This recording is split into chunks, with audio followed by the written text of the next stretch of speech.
Hidayah itu akan datang apabila kita menjadikan maksud tujuan Nabi Sallallahu Alaihi Wasallam sebagai maksud tujuan kita. Hidayah ini akan datang hanya dengan amal, sebagaimana amalnya baginda Nabi Sallallahu Alaihi Wasallam. Dan dengan demikian agama pun akan wujud ke seluruh alam. Maka bagaimana menjadikan kerja Nabi, usaha Nabi Sallallahu Alaihi Wasallam sebagai kerja utama kita. Jadikan maksud dan tujuan kita adalah untuk membawa seluruh manusia di seluruh dunia ini supaya mereka mendapatkan hidayah. Maka dengan demikian kita telah meniru kehidupan Nabi Sallallahu Alaihi Wasallam dan meniru ahli keluarganya. Dan Allah Subhanahu Wa Taala akan menjadikan kita sebagai asbab hidayah. Jangan kita pikir pakaian, kita pikir hanya makanan. Jadi katakan seperti ini untuk diri sendiri dan keluarga, bahwasanya Allah Subhanahu Wa Taala telah mengutus kita ke atas dunia ini untuk membuat usaha yang sama, maksud dan tujuan yang sama, sebagaimana Allah Subhanahu Wa Taala telah mengutus baginda Nabi Sallallahu Alaihi Wasallam ke atas dunia ini.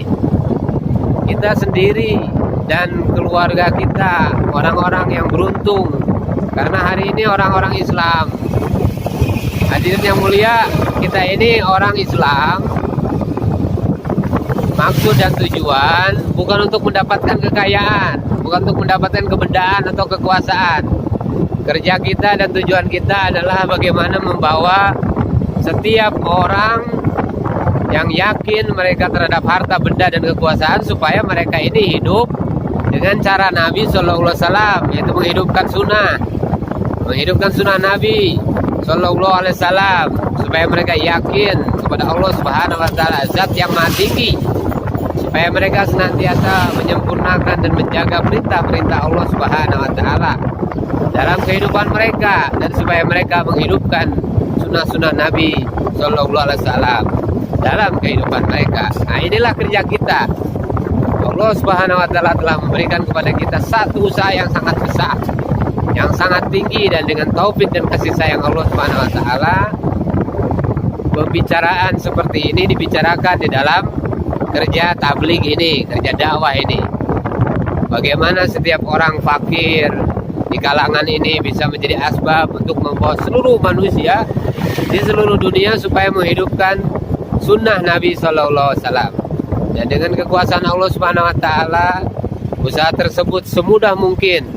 Karena sebagian itu ada yang Allah Subhanahu Wa Taala jadikan satu usaha, satu kerja tidak akan bisa dijalankan, dibuat tanpa belajar sebelumnya. Akan tetapi untuk usaha ini sambil terus mengerjakannya, maka seseorang pun akan terus belajar buat usaha ini dengan benar. Karena seseorang ini bisa belajar buat usaha ini dengan benar jika dia terus jalankan usaha ini. Karena semua kita yang duduk, yang hadir di sini, yang mendengarkan di sini, ada yang menganggap dirinya sebagai polisi, ada yang menganggap dirinya sebagai petani, ada yang menganggap dirinya sebagai pedagang. Maka ini adalah satu hal yang sangat menyakitkan. Ada orang yang menganggap dirinya adalah orang Arab, ada yang menganggap dirinya adalah orang Sundanya, ada yang menganggap dirinya orang Turki. Nah, jangan seperti itu, saudara-saudara sekalian yang mendengarkan pembicaraan saya di motor ini. Nah, kita ini adalah umat baginda Nabi Sallallahu Alaihi Wasallam. Kerja kita adalah sebagaimana kerja Nabi Sallallahu Alaihi Wasallam. Walaupun kita di sini lahir di Jakarta, lahir di Banjaran, ya, lahir di Bandung, tapi Allah Subhanahu Wa Taala mengutus kita ini untuk seluruh manusia di seluruh dunia. Dan sayangnya adalah bahwasanya kita saat ini tidak menganggap diri kita ini diutus oleh Allah Subhanahu Wa Taala untuk seluruh manusia di seluruh dunia. Nah, kita tidak sadar dan kita tidak merasa hal ini karena pikiran dan semangat kita yang sudah melemah. Jadi setiap amal-amal yang dikerjakan, yang dengan amal tersebut menjadi sebab turunnya hidayah, kita tidak menganggap bahwasanya amal itu adalah amal yang bisa menurunkan hidayah. Allah Subhanahu wa taala telah memberitahukan kepada kita melalui baginda Nabi sallallahu alaihi wasallam apa yang harus kita kerjakan ketika datang kelaparan, ketika datang rasa sakit, yang mana apabila kita kerjakan sesuai dengan yang diberitahukan oleh baginda Nabi sallallahu alaihi wasallam, ketika lapar maka Allah Subhanahu wa taala akan hilangkan rasa lapar. Allah Subhanahu wa taala akan hilangkan rasa lapar kita dengan makanan ataupun tanpa makanan.